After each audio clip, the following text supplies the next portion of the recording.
I've always thought my life was pretty normal. I'm Jake, 35, living in a modest two-bedroom house with my wife, Sarah, and our golden retriever, Max. We've been married for 7 years, which is a decent chunk of time. On the surface, things seemed perfect. She was smart, funny, and beautiful. But lately, I'd been sensing something was off, like a shadow creeping into our lives. It started with the late nights. Sarah, who used to come home from her job as a marketing executive at 6, began rolling in late. At first, I chalked it up to her workload. I get it. The corporate world can be brutal, and she was under pressure with a big project. But then came the little things. The way she'd get defensive if I asked about her day, her phone suddenly becoming a sacred object that she wouldn't let out of her sight. I tried to ignore it, thinking I was just being paranoid. But then I found a receipt for a fancy hotel in her bag one day. When I asked her about it, she shrugged it off. Just a work conference, Jake. You know how it is. They put us up in nicer places when we travel out of town. It felt rehearsed, like a line she'd practiced, but I let it go. Things went on like that for months. The nagging feeling in my gut only grew, and I started noticing more changes, the way she dressed, for instance. She began wearing tight-fitting clothes that I hadn't seen before, and her makeup routine seemed more elaborate. It was like she was trying to impress someone, but I had no idea who that could be. Then there was the secretive nature with her phone. She started getting texts that she'd keep hidden, and if I asked her about them, she'd roll her eyes and say, "It's just work stuff, Jake. You're being paranoid." I could sense the tension in her voice, the irritation like a whip. One night I was scrolling through her laptop while she was in the shower. As I looked through the files, I stumbled upon something that made my heart race. An email account I didn't know existed. The email client was open, and there was a thread titled "You and Me." My hands shook as I clicked into it. What I read shattered my world. It was all there: flirtatious notes, plans for meetups, and even explicit exchanges that detailed meetings in hotels. The final blow was when I saw a message from someone named Tom. He was saying things like, "I can't wait to feel you again, and last night was incredible." I couldn't breathe. It felt like I'd been punched in the gut. I closed the laptop, my mind racing, heart pounding. I had to confront her. But how? I was drowning in a sea of emotions: anger, betrayal, confusion. I decided to gather my thoughts and confront her later that evening when she came home. When she walked through the door, the usual warmth of her smile felt like ice to me. "Hey babe, how was your day?" she chirped, oblivious to the storm brewing inside me. "Better than yours, apparently," I shot back, trying to keep my voice steady. Her smile faltered, confusion creasing her brow. "What do you mean?" I took a deep breath, the words clawing at my throat. "How about the secret email account? Or should I call it your little affair?"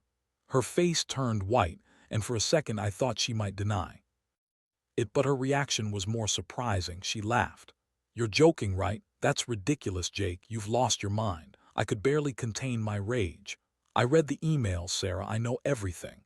The shock in her eyes quickly morphed into anger. "You went through my things. You hacked my email. That's invasion of privacy."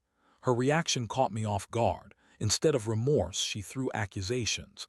It was as if she was the victim here, not me. I felt the walls closing in, my heart racing faster with each word. "You think I care about privacy when you're betraying me?" She started throwing excuses, each one more ludicrous than the last. "I was just venting. It's not like I actually met him. I swear it's nothing, Jake." But I was done. I stood there, the weight of her lies heavy on my chest, and I couldn't hold it in anymore. "You expect me to believe you? I'm so tired of your excuses. This isn't just nothing. You've been lying to me for God knows how long." The confrontation spiraled into a shouting match, with her denying everything while I felt my heart break into a million pieces. It was surreal, watching the woman I loved turn into someone I barely recognized. After what felt like hours, she finally fell silent, her eyes glistening with unshed tears. "What do you want me to say?" "I'm sorry." I didn't know how to answer that. All I could feel was emptiness, the realization that the woman I thought I knew was a stranger hiding behind a facade. As I stood there, the anger began to morph into despair. I felt like I was losing her, losing everything. I had to decide what to do next, and it was a decision that would change everything. I couldn't just sit back and let her get away with this. I needed a plan.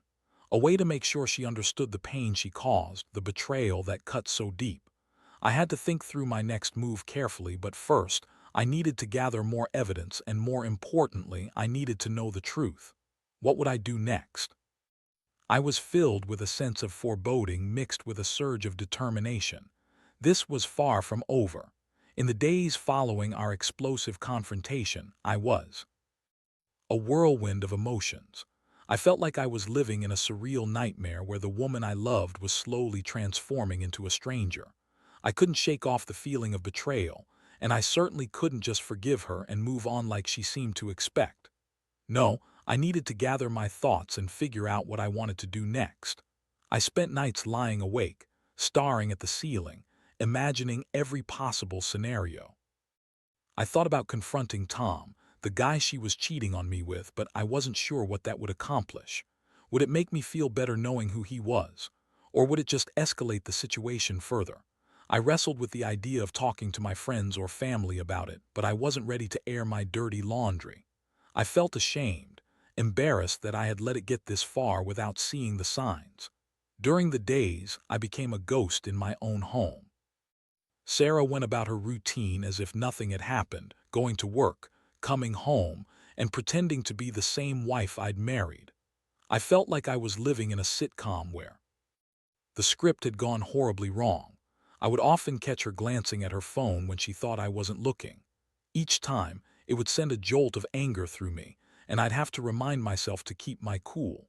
I couldn't let her see how deeply this was affecting me, even though it felt like I was slowly unraveling inside. One evening, after Sarah had gone to bed, I found myself back at her laptop. I felt a mix of dread and determination as I knew I had to dig deeper. If she thought she was going to get away with this, she was sorely mistaken.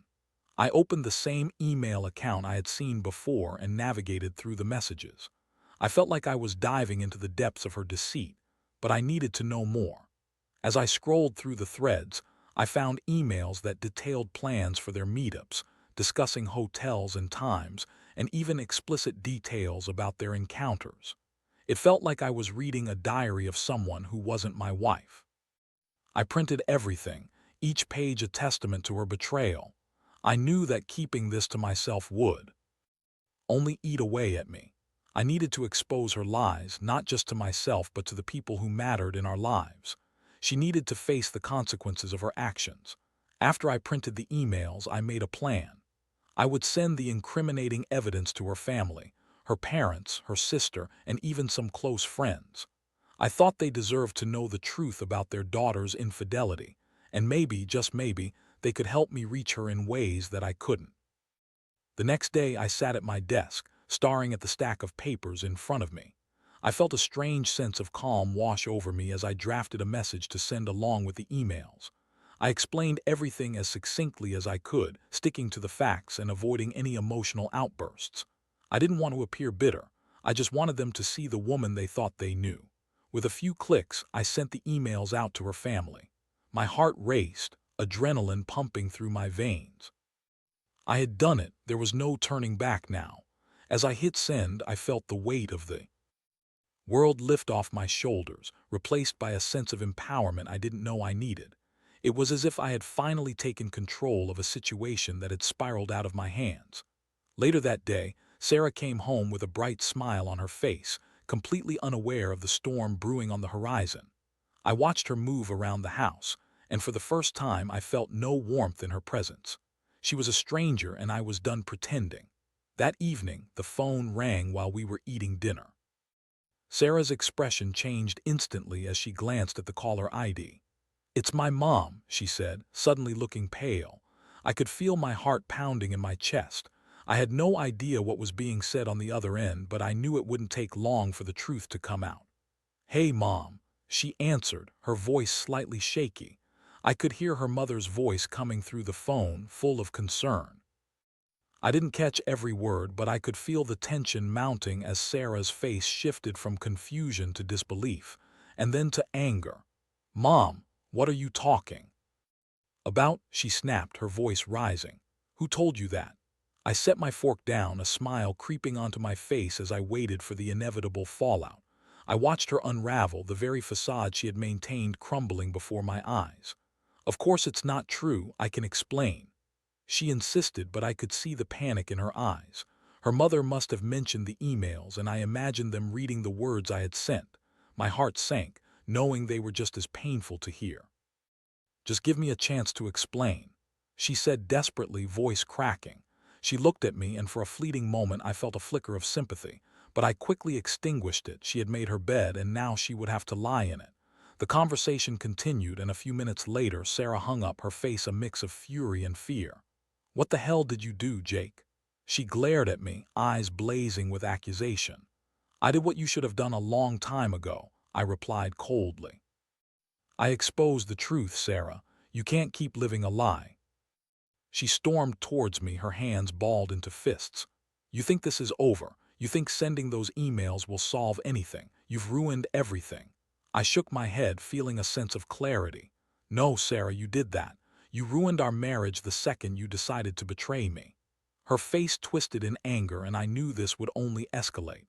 But I was done being the one who kept quiet, the one who accepted her lies. I was ready to stand my ground. As the tension hung thick in the air, I realized this was only the beginning. A battle was brewing, and I was prepared to fight for my dignity and my happiness. I didn't know how things would turn out, but I was no longer going to let her dictate my life. The road ahead was uncertain, but one thing was clear. I wasn't going to back down. The fallout from sending those emails was like a tidal wave crashing down on us. In the days that followed, Sarah transformed from a defensive wife into a cornered animal. Her anger morphed into a desperate need to regain control, and I watched as she frantically tried to piece together her shattered reality. Her family's reaction was swift. The next day they showed up at our house, knocking on the door with a sense of urgency that left no room for pleasantries. I opened the door to find her parents standing there, her mother's face pale and drawn and her father looking grim. They didn't waste any time with small talk. "Where's Sarah?" her mother demanded, stepping inside without waiting for an invitation. I could feel my heart racing. This was a nightmare that had come to life. I motioned towards the living room where Sarah was sitting with her arms crossed, her expression a mix of defiance and dread. "Jake, can we talk?" her mother said, her voice strained. I nodded and we stepped into the kitchen, leaving Sarah to face her parents alone. "Did you really have to send those emails?" her mother asked, her voice low and shaky. "You could have just talked to us. We could have helped." "Help?" I echoed, disbelief flooding my body. "How do you help someone who's cheating?" I didn't know what else to do. She wouldn't listen to me. She was too busy hiding behind her lies. Her mother looked down, wringing her hands. I could see the conflict in her eyes. She wanted to defend her daughter, but the truth was undeniable. I could sense that she knew Sarah had crossed a line, and I felt a flicker of satisfaction knowing I wasn't the only one aware of the betrayal. I don't understand why she would do this," her mother said quietly, shaking her head. "She has so much to lose. We raised her better than this." "It's not about how she was raised. It's about who she chose to become," I replied, feeling the anger bubbling inside me again. I was blindsided. I thought we had a solid marriage.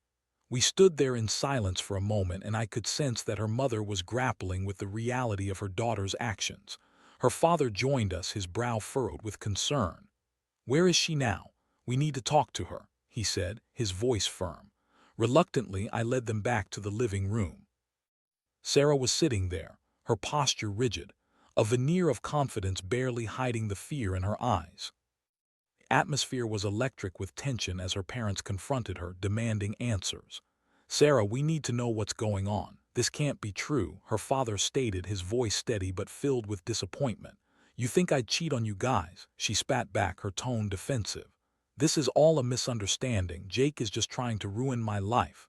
"Stop lying, Sarah," her mother interjected, her voice rising. "We saw the emails. Your father and I were shocked. How could you do this?" Sarah's face contorted with rage and humiliation. "You don't know the whole story. You never do," she yelled, tears streaming down her cheeks.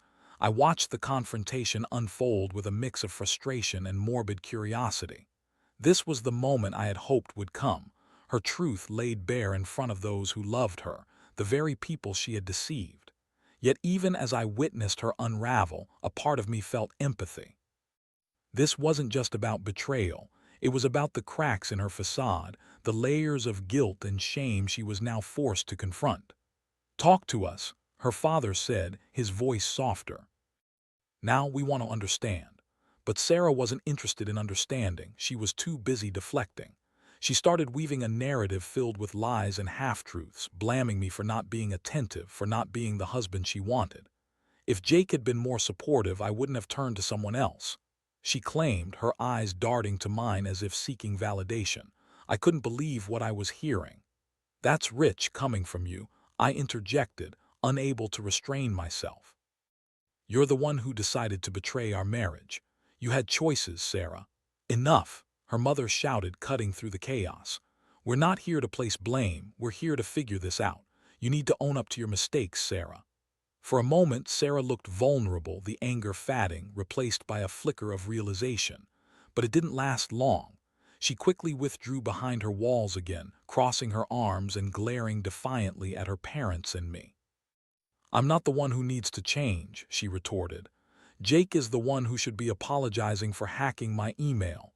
"Stop it," I said, feeling my patience fray. "You need to stop playing the victim here. You made your choices. It's time to own them." The tension in the room thickened and we all fell silent. I could see the wheels turning in Sarah's mind, her thoughts racing as she tried to figure out her next move. I knew she was scared, but her fear was buried beneath layers of pride and stubbornness. Eventually, her father spoke again. "We want to help you, but you need to be honest with us. You need to tell us what's really going on." Sarah hesitated, the fight slowly leaving her. I don't know what to say," she admitted, her voice small. "Start with the truth," her mother urged gently. "We can't help you until you're honest about what you've done." Finally, as if a dam had broken, the words started to spill out of her. She talked about feeling unsatisfied, about wanting more excitement in her life, and how Tom had made her feel special again. It was an explanation filled with contradictions and justifications, but it was the first time I saw her vulnerable. As the conversation continued, I felt a mix of emotions: anger, sadness, but also a flicker of hope. Maybe this confrontation would lead to something more. Maybe she would finally realize the consequences of her actions and seek to mend the relationship. But even as I held on to that hope, the bitterness gnawed at me. It was painfully obvious that Sarah wasn't ready to take full responsibility for what she had done. I needed to prepare myself for what came next. Would she be willing to change, or would the lies continue? Few days passed and the tension in our home was palpable. Sarah's family had left after that confrontation, but the damage had been done. I was still reeling, trying to figure out how to move forward. One thing was clear: I needed to make a choice. Would I try to salvage what was left of our marriage, or was it time to cut my losses and walk away? I felt like I was standing at a crossroads, and the direction I chose would define my future. The thought terrified me, but it also exhilarated me. I was finally beginning to find my strength, and that, if nothing else, was a start.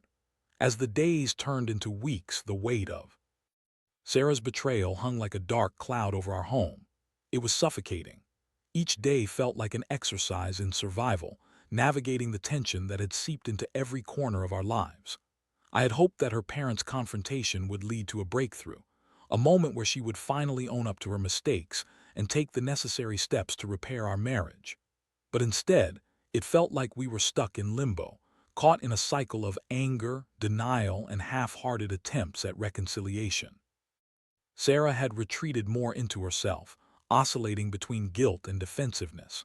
I could see her struggling to reconcile her actions with the woman she thought she was. There were moments when she would approach me, her eyes filled with a mixture of shame and longing, trying to bridge the gap between us. But every time she opened her mouth, it felt like she was grasping for words that wouldn't come. She wanted to say the right things, but it was as if she was trapped in a web of her own making. "Jake," she said one evening, her voice barely above a whisper.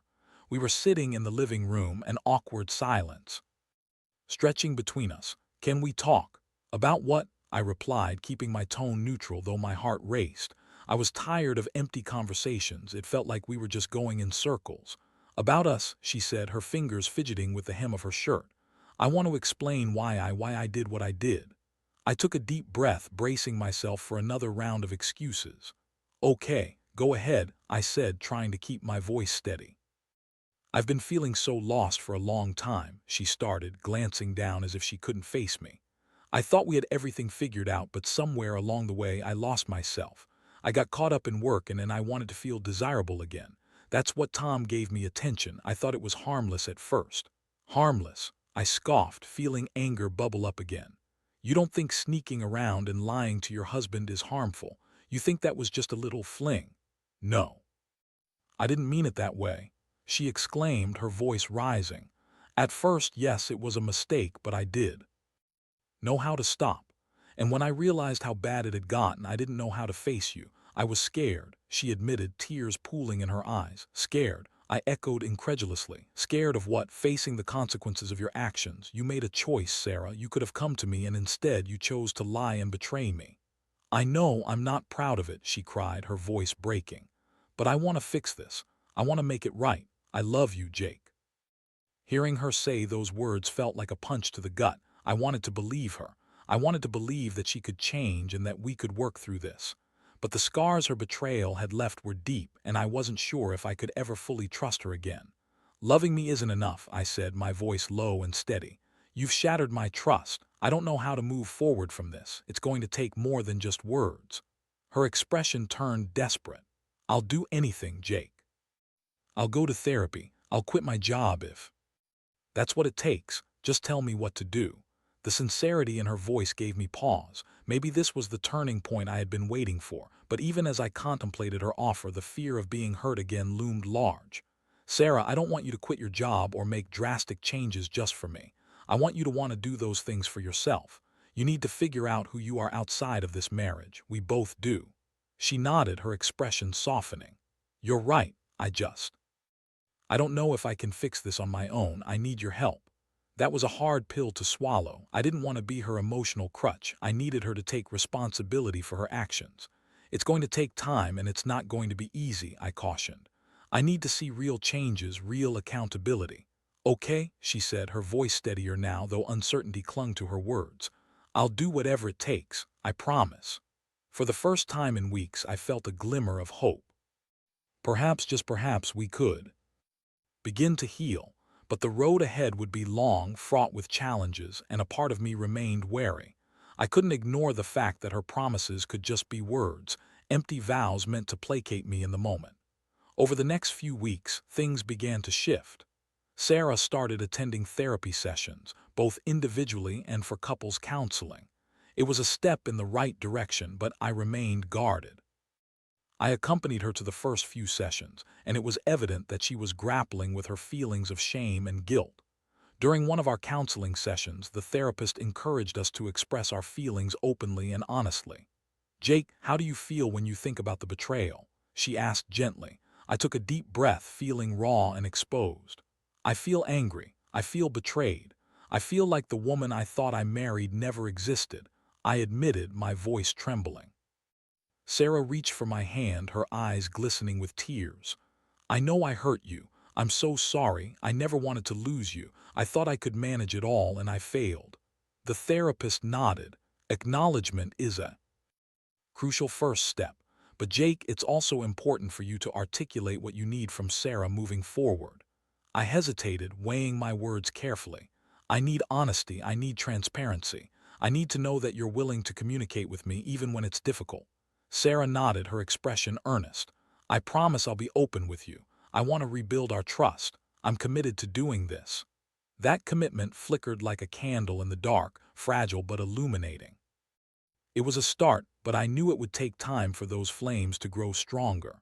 As weeks turned into months, I watched as Sarah began to change.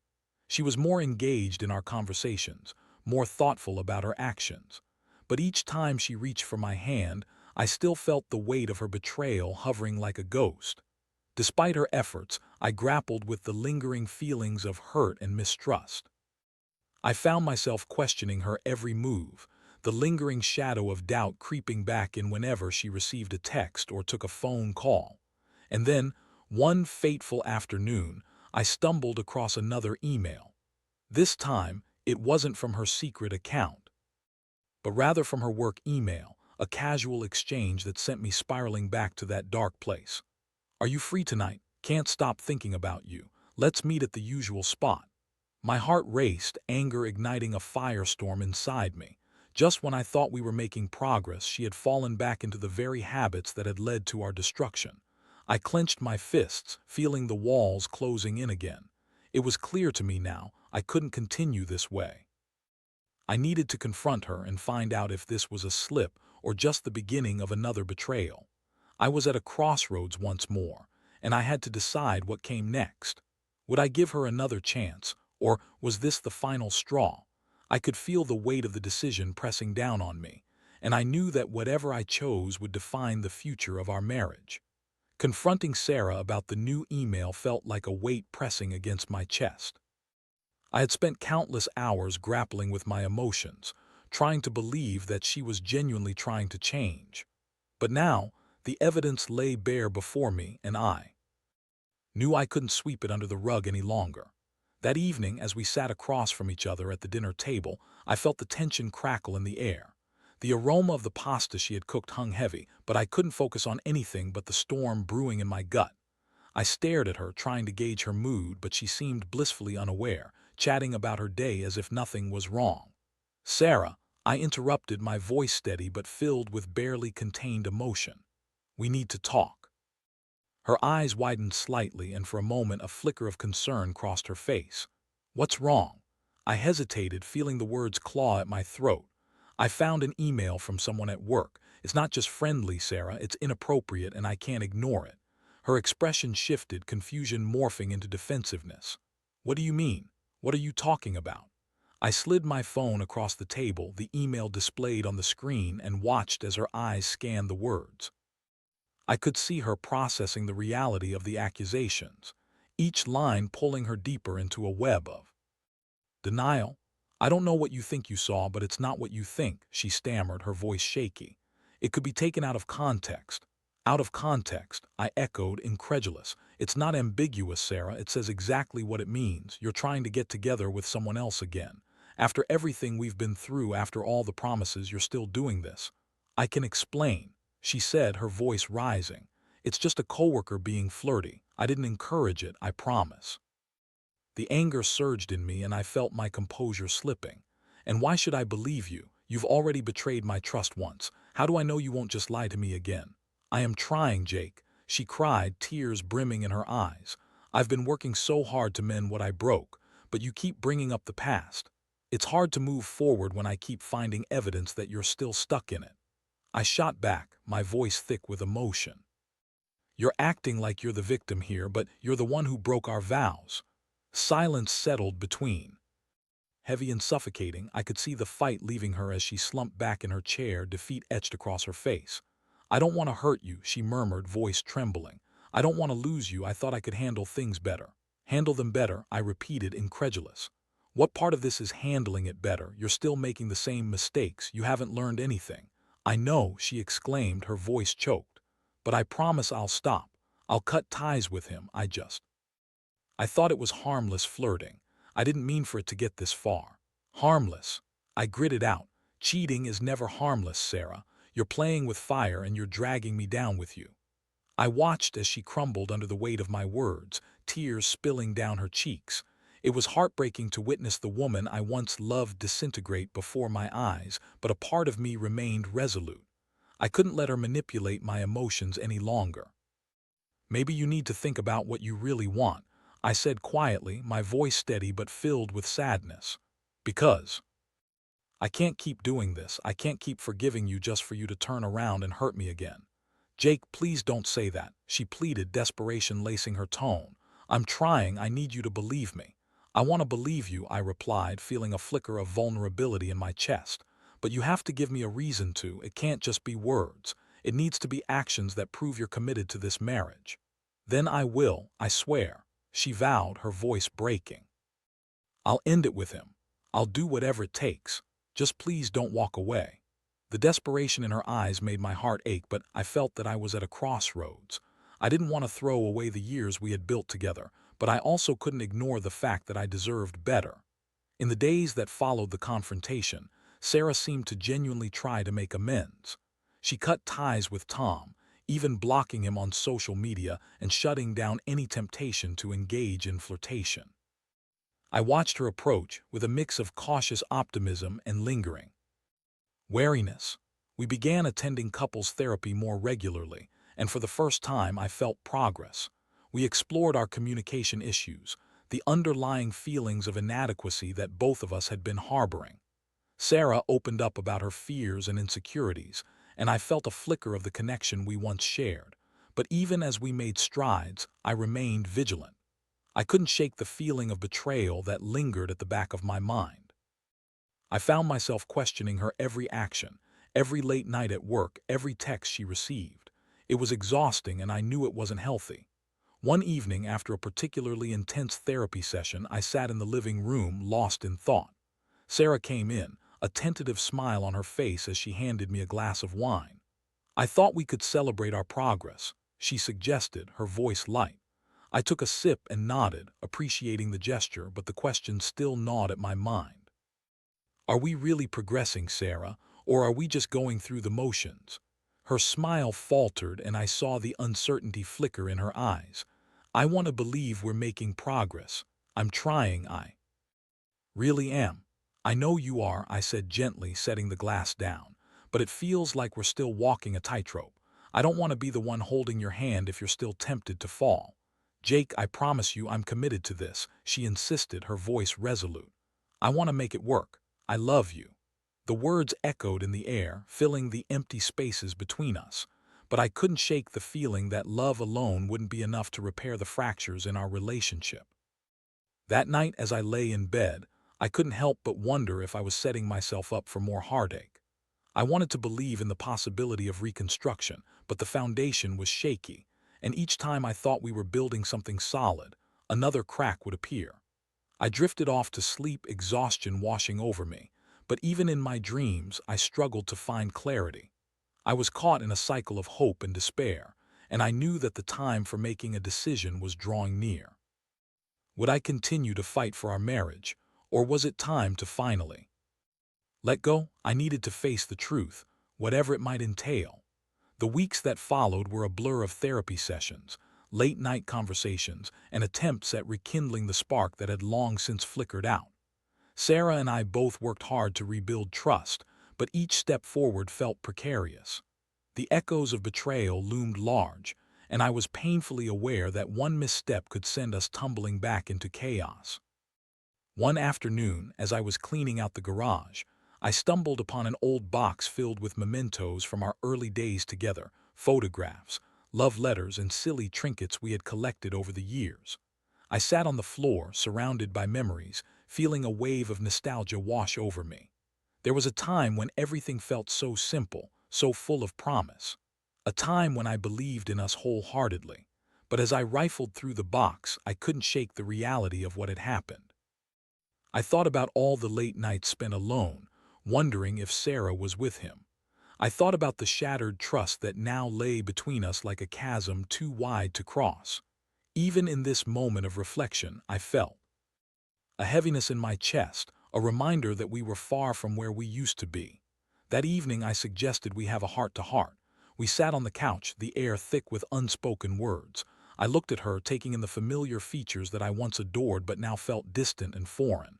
"Sarah, we need to talk about where we're headed," I began, my voice steady. "Okay," she said, her eyes wide with trepidation. "I'm listening."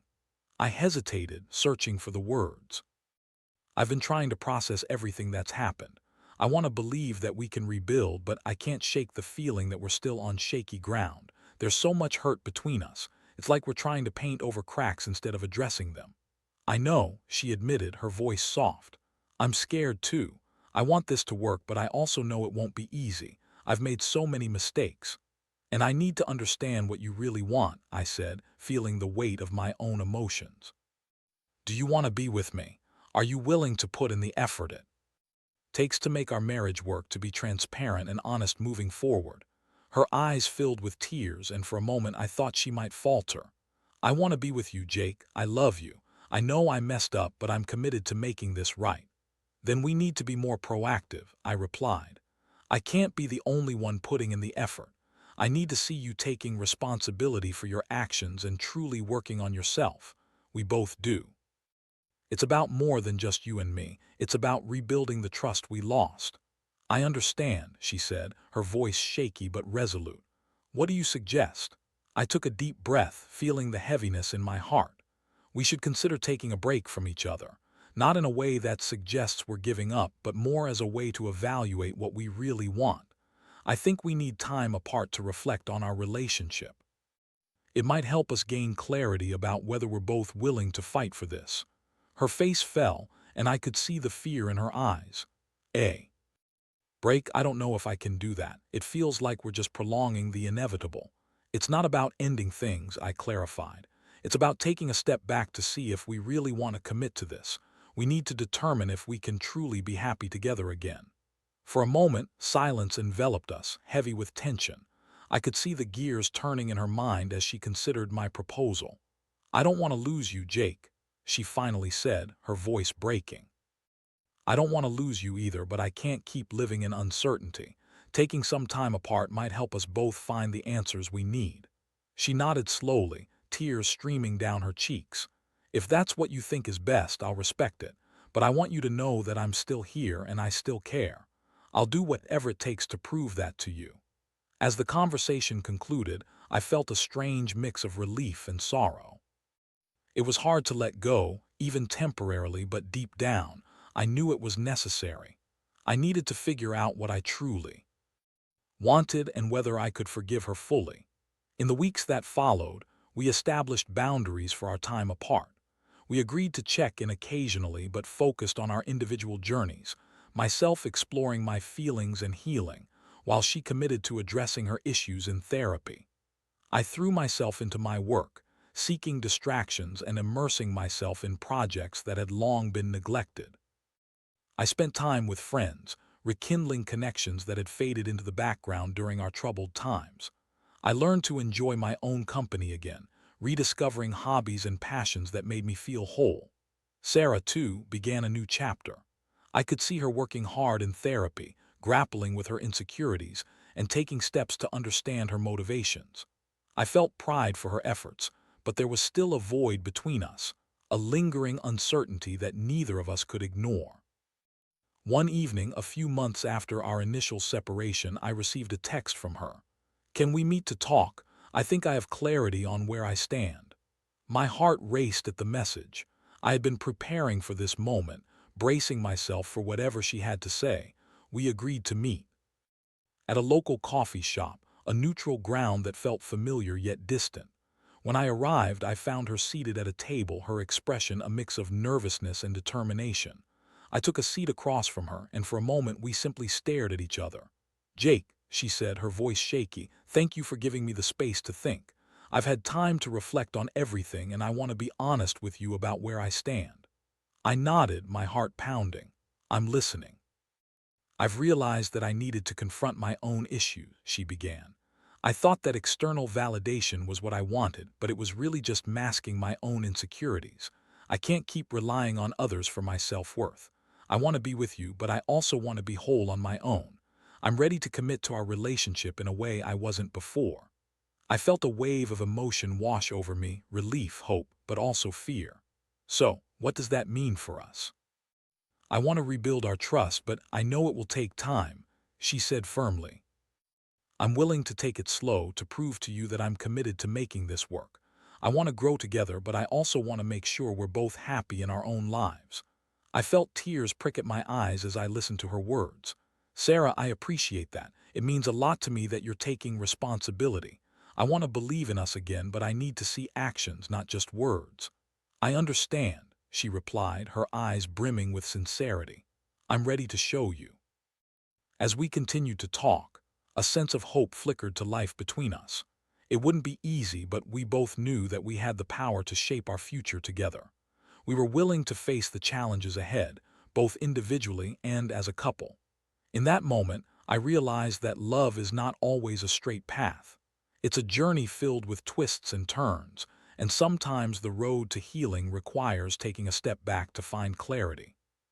With renewed determination, I was ready to embrace the next chapter together, yet apart when necessary until we found a way to bridge the gaps that had once divided us. Though the future remained uncertain, I felt ready to take that leap of faith.